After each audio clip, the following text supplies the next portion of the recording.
আসসালামু আলাইকুম। আমি আমার উদ্ভাবনী গল্পে সবাইকে সহকারী স্বাগত। শিক্ষক, সরকারি প্রাথমিক বিদ্যালয় জুনারঘাট শিক্ষক। আমার উদ্ভাবনী গল্পে সবাইকে স্বাগত। আমার উদ্ভাবনী গল্পের নাম নীতিবাক্য শিখি সুন্দর জীবন।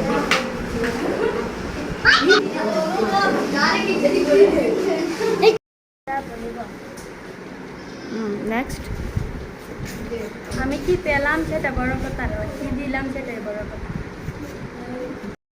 প্রকৃত মানুষের জন্ম দেয়, রক্ষা করি দেশের মান, ন্যায় বিচারে সবাই সমান। যে জাতি মনে করলে সে যদি কেন যাবি ঘৃণা করা ভালো না, ভালোবাসা করবো জয়, কটু কথা বলবো না, মন্দ পথে চলবো না। ফলে হবে পরিচয়, একথাটি মিথ্যা না। ইচ্ছে থাকলে উপায় হয়, এ কথাটা মিথ্যে না।